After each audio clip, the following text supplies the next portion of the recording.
I want you to look at these faces.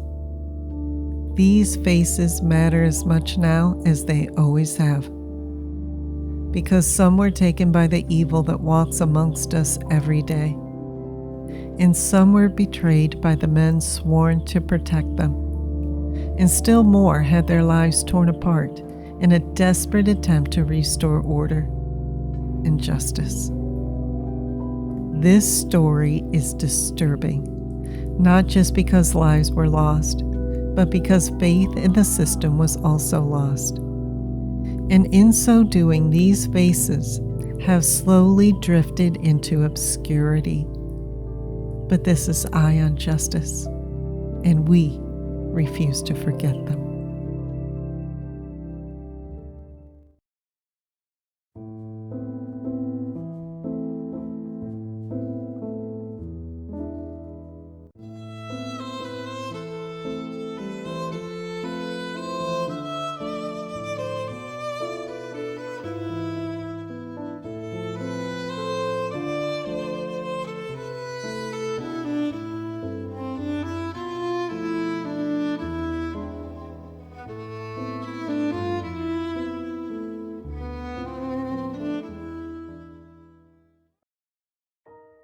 Tunnel vision. It can happen to any of us, but when it happens to members of law enforcement, an investigation can quickly unravel. Their fixation on a suspect or theory becomes so narrowly focused that they lose perspective. They neglect to consider any persons of interest outside of their target zone. For some, it's easy to get mired down in trying to appease those in command and quell the public's cry for justice. That's when tunnel vision takes hold and won't let go. Once law enforcement goes down that dangerous path, they begin to miss clues. They start using poor judgment, which can lead to wrongful convictions, or worse yet, to the loss of another innocent life. These factors are what we must consider in the Buck and Dearth murders. Sometimes it's hard to reconcile that 52 years have passed without any answers to these killings. We're still asking who really took the lives of Gloria, Tracy, and Scotty Buck and Linda Dearth. How did someone get away with murder so easily? How on earth did these heinous acts become cold cases? This is where our journey for the truth begins. On January 13, 1973, the Montgomery County Sheriff's Office was called to the home of Jack and Gloria Buck, just north of Dayton, at around 3:30 p.m. The call came in from neighbors directing deputies to go to the Bucks' back bedroom. There they would find 27-year-old Gloria and her two children, 6-year-old Tracy and 5-year-old Scotty, in a blood-drenched scene straight out of a horror film. The slaughter of this family was unlike anything officers had ever seen before. Gloria lay nude on the floor. Her injuries were extensive. She suffered multiple stab wounds that pierced her heart and lungs. Her throat was cut so deeply the knife penetrated a vertebrae at the back of her neck. There were several defensive wounds covering her arms and hands. A baseball bat was used to beat Gloria in the head, crushing her skull. The killer had not stopped there. Using a gun from the Buck home, a single shot was fired through Gloria's nose. Scotty was found next to his mother on the floor. Tracy was found lying on the bed. The children had stab wounds to the chest, and their throats had been cut. Gloria's 33-year-old husband, Jack, had left that morning to go hunting and didn't arrive back home until after deputies had begun securing the crime scene that afternoon. Jack said that when he pulled up to their home on Arthur Avenue, his first thought was that one of the children had been hit by a car while riding their bike. Jack had no idea that he would be told that someone had taken the lives of his entire family. Of course, he was questioned extensively and took a lie detector test without hesitation. The test results eliminated Jack Buck from any involvement in the triple slayings. Detectives immediately shifted their attention to the Bucks' neighbors, Patty and Jennifer Brown. The Browns lived at 2115 Harding Avenue behind the Buck residence and were often called upon to babysit. 12-year-old Jennifer was the first to discover Gloria and the children, and this is her account of that day. Jenny said that Gloria had an errand to run that day and needed a babysitter. Jenny explained that she was going shopping with her father, and Patty was sick in bed. When Jenny returned home from shopping, she was eager to show Gloria her new pair of shoes. The 12-year-old ran over to the Bucks and called out to Gloria from the open door, but didn't get an answer. The Bucks were like family, so Jenny didn't think twice about entering to look for Gloria and the kids. She told deputies that the house was very warm as she moved from room to room calling out. It wasn't until she made her way to the back bedroom that she discovered Gloria and the kids in the blood-soaked scene. Jenny ran back home and cried to Patty that Gloria Buck had killed herself. 17-year-old Patty was shaken and confused by what Jenny had told her, because she had just talked to Gloria a few hours before, and everything seemed to be just fine. Patty immediately ran over to the Bucks to check on the family. She told deputies that she noticed that the door was open, and you could feel the heat pouring out as if the furnace was turned up on high, and the television set was blaring. Choosing not to walk through the home, Patty peered inside the back bedroom window. She stated, "It looked just horrifying, what I had seen." She could see Gloria nude on the floor with Scotty and Tracy on the bed. Everyone was covered in blood. An urgent call was then placed to the sheriff. Patty told detectives that she had spoken to Gloria at around 11:30 a.m. They talked about a man coming over to look at a television set that she was selling, and the man was supposed to arrive at 12 p.m. Patty said that during their conversation, Gloria yelled out to the children playing in the yard to come inside because company was coming. She went on to say that not long after that, there was a knock at the door, and Gloria ended the conversation by saying, "I have to let you go. Someone is at the door." Beyond that, Patty had no idea that anything had happened to the Bucks until Jenny came running in crying and saying that Gloria was dead. At first, detectives treated Patty and Jenny as they would any witnesses to events leading up to a crime.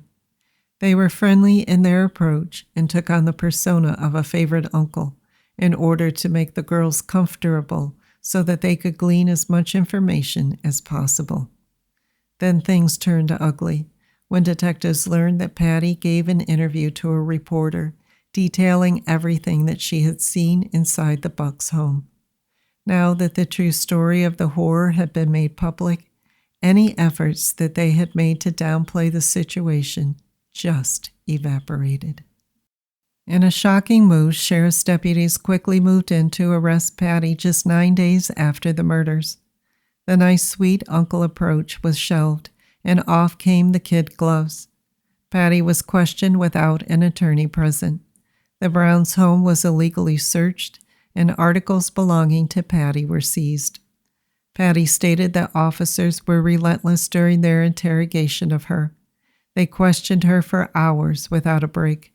They screamed at her, and they told her if she just admitted to what she had done, they would leave her alone.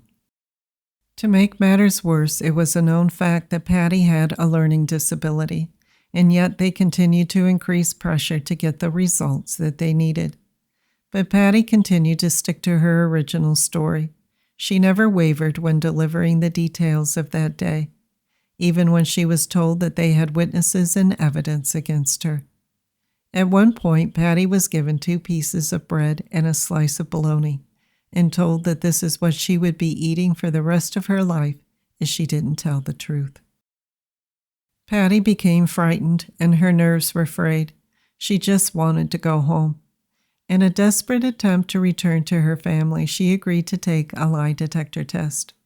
Of course, under such intense circumstances, the results would not go in her favor. The examiner stated that Patty's emotional level was too high to gauge if she was telling the truth. The results came back as inconclusive. In the meantime, sheriff's deputies decided once again to take things in a different direction and took Jenny in for questioning. Slipping back into their favorite uncle role, deputies tried once again to coax Jenny into revealing more about that tragic day. When the 12-year-old didn't give the information needed to pin the murders on Patty, they decided to turn up the heat. They refused her food and restroom breaks, and without her parents' consent, they administered a lie detector test. A neighbor was with Jenny during a few of the countless hours of questioning that the child endured. The neighbor reported that Jenny was menstruating at the time and was made to sit in her soiled clothing. Eventually, the woman was allowed to take Jenny to the restroom and help her rinse out her clothing.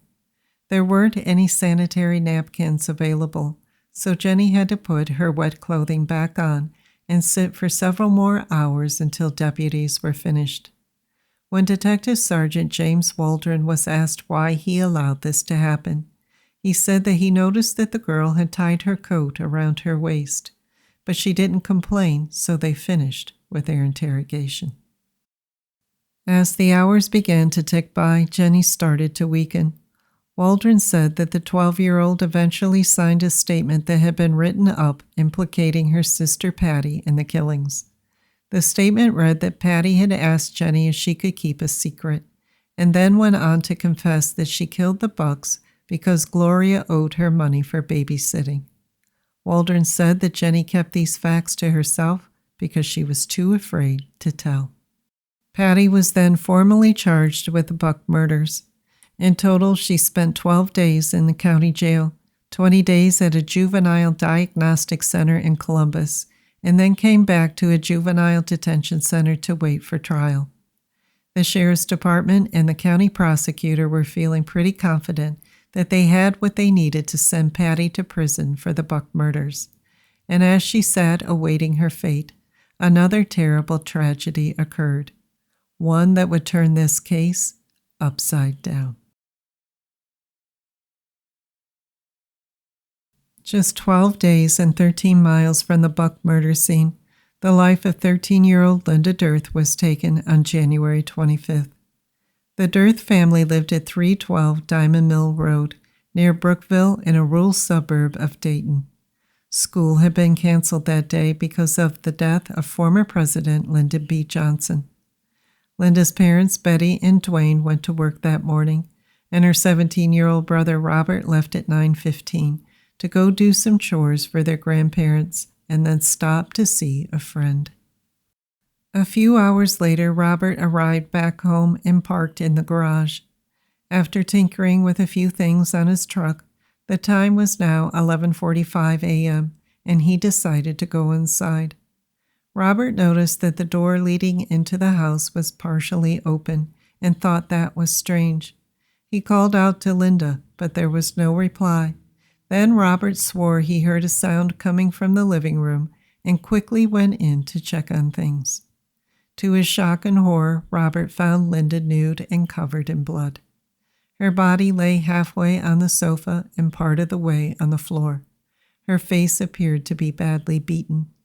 Robert panicked and tried to call for help, but he couldn't make the phone work, so he ran to a neighbor's house to call authorities and notify his parents. Once authorities arrived and sealed off the area, evidence was collected and Linda's body was removed. This is just some of the information disclosed by the coroner. Linda's time of death was at 10:30 a.m., and whatever noise Robert thought he heard could never be explained.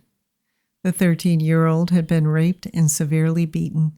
There were also 3 gunshot wounds to her head.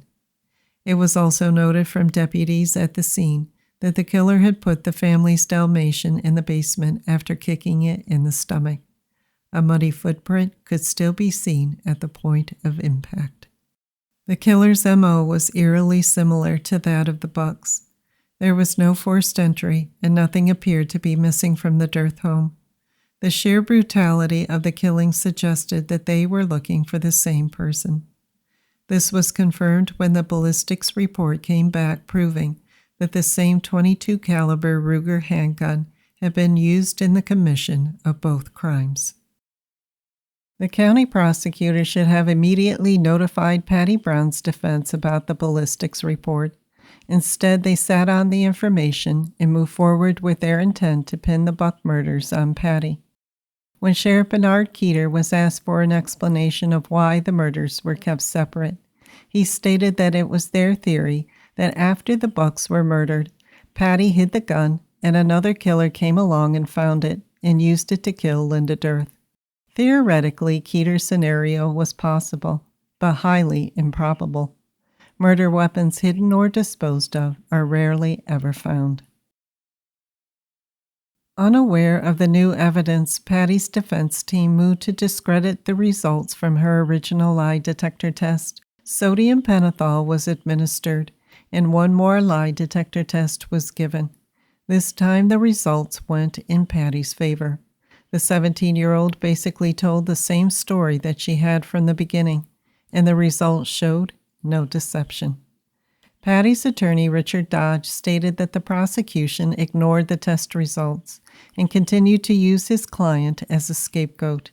Dodge went on to say that Sheriff Keeter botched the investigation and was well aware that there was no physical evidence placing Patty at the Buck murder scene. Even though Keeter defended their investigation of the case, calling it fair and impartial, the case against Patty would immediately begin to unravel as soon as testimonies were given about the details surrounding the murders. Coroner John D. Welsh of the Montgomery County Coroner's Office stated that the killer may have been a professional. The Buck slings were quick and effective. The perpetrator accomplished their homicidal purpose with the least dispatch. This killer was a very violent and scary person. Welsh went on to compare the crime scene to a commando attack that was carried out with either a bayonet or a commando knife. The holster in which the Bucks kept their .22 caliber Ruger was found under the body of 6-year-old Tracy and never checked for prints. The handkerchief with type B blood on it was in the bedroom and did not match any of the victims or Patty Brown. Using the position of the victims' bodies in the blood transfer, this is how the murders were said to have occurred. Gloria was forced to remove her clothing. Though no sexual assault was noted, several detectives would later reveal that they thought she was. Once Gloria had removed her clothes, the stabbing started. She had multiple defensive wounds to her hands and arms. The children were most likely crying out to their mother, so the killer moved to silence them quickly. Leaving Gloria on the floor, he begins stabbing Tracy and Scotty and slashing their throats. He then goes back to Gloria and strikes her in the head with a baseball bat, crushing her skull. Just before exiting, he shoots Gloria in the face, and the bullet enters at her nose. This description of the killings left considerable doubt that a 17-year-old girl with a learning disability would be capable of carrying out such a violent act or participating as a co-conspirator. There was never any proof that Patty had a relationship with anyone that would have conspired with her to take the lives of Gloria Buck and her children. To complicate things even further, Jenny was now refusing to testify against her sister Patty. Jenny claimed that she misunderstood what her sister supposedly said about the murders and would not testify about something that wasn't true. After just 5.5 days of testimony, Juvenile Court Judge Vincent M. Shields ruled that the state failed to prove beyond a reasonable doubt that Patty Brown committed the murders and acquitted her. Shortly after returning home, Patty and her family sued Sheriff Keeter and deputies J.P. Waldron and Harlan Andrew. Also included in the suit was County Prosecutor Lee Folk and Assistant Prosecutor Leonard Zadara. The Browns were eventually awarded $250 for the damage of Patty's clothing during the investigation. This amount was nowhere near the $1.3 million they were seeking for the alleged violations of Patty's constitutional rights. Sheriff Keeter stated that he felt vindicated by the decision, claiming that proper procedures were followed at all times during the investigation.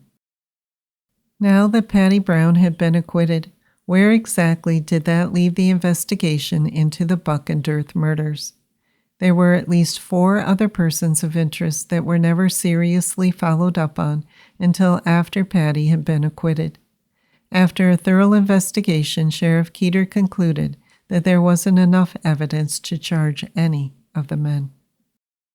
There were so many questions left unanswered about these murders, like the fact that the heat had been turned up at the Buck home in order to make the time of death difficult to calculate, suggesting that the killer may have committed such crimes before. And what about the fact that both the Buck and Dearths had placed ads in the same publication to sell items from their home?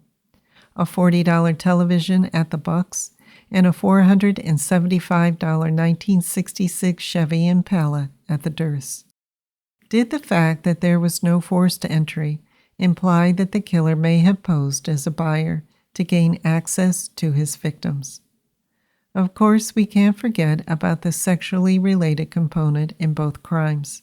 Gloria Buck may or may not have been sexually assaulted, but clearly her nudity indicates that could have been the original intent, as it was in Linda's case. We must also consider the sheer violent overkill of each of the victims, the intense anger, sadism, and a desire to control are all common traits of a serial killer. So were there other victims? Patty Brown's attorney, Richard Dodge, believed that there was one other case that could be linked to the Buck and Dearth murders. 14 days after Linda Dearth was murdered, 24-year-old Joyce Simpson and her 2-year-old son Douglas were found beaten to death in their home near Troy. The rural area at 1163 Sayers Road was a quiet place nestled among cornfields and only 18 miles north of the Buck murders. On February 8th at around 3 p.m., Joy's twins were dropped off by a neighbor after a day at preschool. Before the woman was able to pull away, she said that the 2 5-year-olds came screaming down the driveway just seconds after going inside. The children told her that it looked like their mother had been cut. Upon entering the Simpson home, the woman found Joy face down in a back bedroom. She was partially nude, and her hands had been taped behind her back. Douglas was lying near his mother. Half of his body was under the bed, and his head was wrapped with a bedspread. The two had been beaten to death with a claw hammer that the killer left behind on the bed. Once the sheriff's deputies arrived at the scene, they sealed off the area and began recording the following information. The Simpsons' garage door was open, with Joy's station wagon still inside, and the back door of the home was also found open. It was noted that even though the outside temperature was in the low 30s, the home was still very warm inside. It's unknown if the heat had been deliberately set on high, as was the case in the Buck murders. Although the home appeared to be ransacked and Joy's purse had been rummaged through, nothing seemed to be missing. The coroner listed the time of death between 12 and 2 p.m. This would coincide with the timeline of the Buck and Dearth murders. There has never been any confirmation whether or not the Simpsons ever placed an ad to sell something, as was the case in the other murders. Joy's husband, William, was working at the time and has never been considered a suspect. After a year of searching for the killer, the case went cold. From time to time, the case would be revisited, and updates were published in the local newspaper. The last article appeared in 2000, with authorities saying that the case still remains open. After that, there is silence. There has not been an update in 25 years that we could find.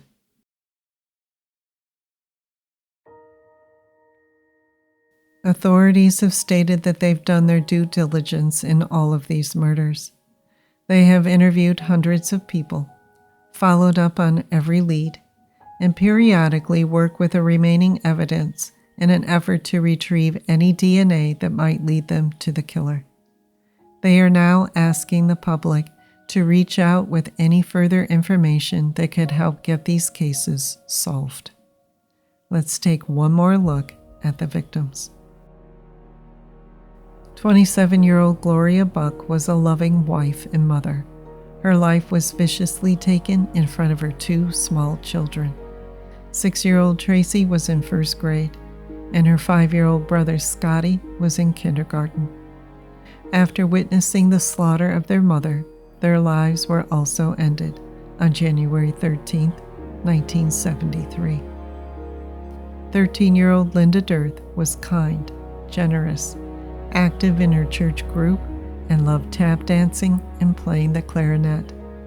Without an ounce of remorse, this killer sexually assaulted her and then took her life on January 25, 1973.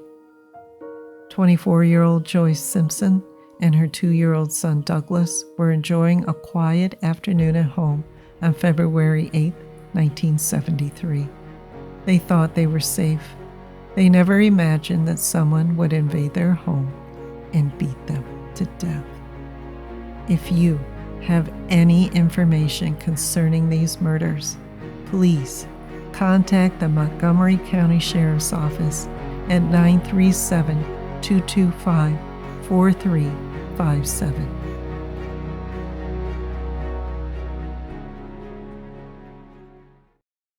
Are you obsessed with true crime content? Subscribe now and join our growing community as we analyze and discuss the details of some truly baffling cold cases. Browse our growing library of cold case investigations and immerse yourself in the mysteries that keep us up at night. Subscribe and join the EOJ community today. All it takes is a click.